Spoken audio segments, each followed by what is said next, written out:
Buenas, hoy vamos a hablar sobre la programación en el aula.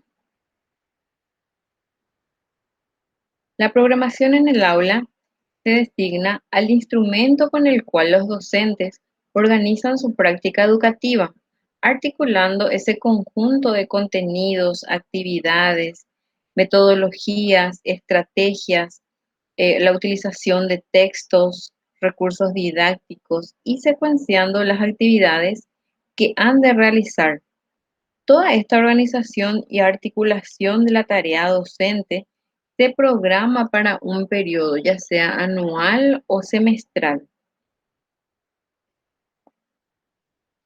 La programación de aula tiene ciertas peculiaridades y son fundamentales en el diseño curricular, en el desarrollo de este diseño, en el proyecto educativo elaborado en la institución y además es importante en la programación para los conocimientos y experiencias previas del grupo de clases y de cada uno de los estudiantes que lo componen.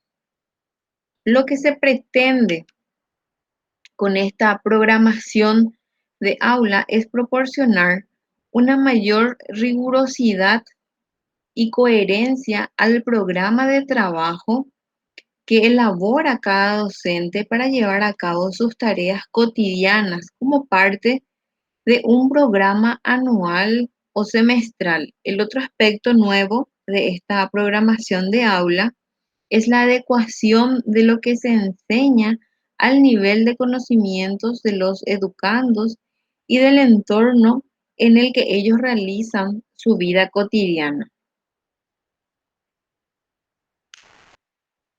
Las principales cuestiones en la programación de aula y las tareas a realizar. Cuando el docente programa su trabajo de aula, tiene que llevar a cabo una serie de pasos y actividades bien concretas y precisas, ¿verdad? Que vertebran el conjunto de contenidos y actividades que se van a llevar a cabo. Sin embargo, aunque esta tarea sea eminentemente práctica, ella se realiza apoyada en una serie de supuestos. Cuanto mayor sea la formación y madurez profesional, tanto más explícito será el marco referencial. Y acá podemos ver cómo la programación del aula atiende las cuestiones que están implicadas como estos supuestos subyacentes en los cuales podemos destacar las disposiciones legales, la teoría pedagógica, los principios psicopedagógicos, los valores, las experiencias y conocimientos empíricos, el proyecto curricular de la institución y como tareas a realizar tenemos la preparación de los temas, la elaboración de la unidad didáctica y el ambiente de aprendizaje y clima de clase. Y es en la elaboración de la unidad didáctica que se desarrolla la preparación de las actividades, las opciones metodológicas, las estrategias educativas, la secuenciación de actividades, el material y texto a utilizar, los recursos didácticos y las actividades de síntesis o recapitulación. El marco de referencia. En todas las formas de intervención social existe una serie de elementos que están subyaciendo en la manera de pensar y de hacer de quien lleva a cabo esta intervención. Estos elementos están en la mente de todo educador a modo de un marco de referencia, organizando en el sentido de que están orientando la lectura de la realidad, el conocimiento empírico acumulado y sistematizado y la propia práctica docente. Se trata del posicionamiento que tiene cada docente frente a determinadas opciones que podríamos dividir en pedagógicas, psicopedagógicas y los valores. Podemos decir que en el marco de referencia, en la categoría pedagógica, que comprende las teorías o principios educacionales que sirven de fundamento a la práctica del docente en las psicopedagógicas, que este punto influye fundamentalmente en la concepción que tiene el docente del propio proceso de enseñanza-aprendizaje y los valores, que lo planteamos, ¿verdad?, en tres términos diferentes: las disposiciones legales, el proyecto curricular, la experiencia y conocimiento empírico acumulado sobre la forma de preparar una clase y la forma de enseñar. El profesor siempre tiene como uno de los referentes más importantes su propia práctica docente, y aún cuando el estudiante o el futuro docente no tiene ninguna experiencia, como profesor, sí tiene una experiencia individual sobre la experiencia vivida de sus profesores. Luego puede acumular muchas más experiencias y también puede adquirir una mayor capacidad teórica, procedimental, acerca de la forma de programar las actividades de aula. Entonces, no está mal que el docente tenga su propia práctica como referencia, pero también tiene que ser capaz de sistematizar su propia práctica, eh, que sea autocrítica. A modo de visualizar eh, la unidad didáctica, se puede ver acá que la unidad didáctica está contenida dentro del proyecto curricular, y el proyecto curricular a su vez está contenida en el diseño curricular. Las unidades didácticas como unidades de programación y actuación docente. Estas unidades, en cuanto a instrumento de trabajo de los docentes, son unidades de programación y actuación a nivel de aula. Es un instrumento básico de la programación de aula, que está configurada por una serie de elementos de acuerdo con el enfoque propuesto. Deben tener una interrelación sistemática. Estos componentes y elementos de la unidad didáctica son análisis, selección y organización de los contenidos, preparación de las actividades de enseñanza, las opciones metodológicas y estrategias educativas, la secuenciación de contenidos y actividades, la elección de material y textos que se van a utilizar, los recursos didácticos que se han de emplear, las actividades de síntesis o de recapitulación del contenido u organización, los criterios de evaluación entendidos como lo exigible a todos los estudiantes, las tareas de los docentes en la preparación de las unidades didácticas. La programación del aula a través de la tarea docente establece y lleva a cabo la aplicación de una situación concreta.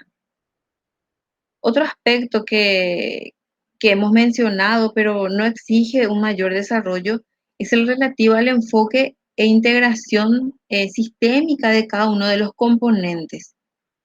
Ni en la formulación ni en la aplicación en el aula de cada uno de estos elementos hay que hacer un tratamiento de ellos como si fuesen cuestiones aisladas e independientes. Deben ser articuladas e interrelacionadas coherentemente. Así tenemos como una primera tarea la preparación de actividades de enseñanza-aprendizaje. Ellos pueden avanzar en su aprendizaje por caminos no previstos. Entonces es aquí que el educador se enfrenta a cuestiones no programables frente a una espontaneidad creativa de los educandos. Entonces, ¿qué hacer? La programación y la preparación de actividades como parte de ella, no hay que realizarla conforme a un modelo predeterminado, como un riguroso desarrollo lineal, sino de acuerdo a un modelo orientado por una guía, por una dirección.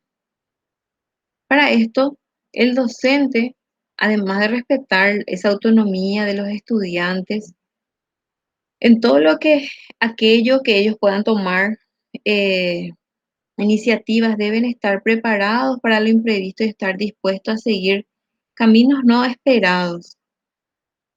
Hay que tener una actitud de respeto a la libertad y a la autonomía de los educandos.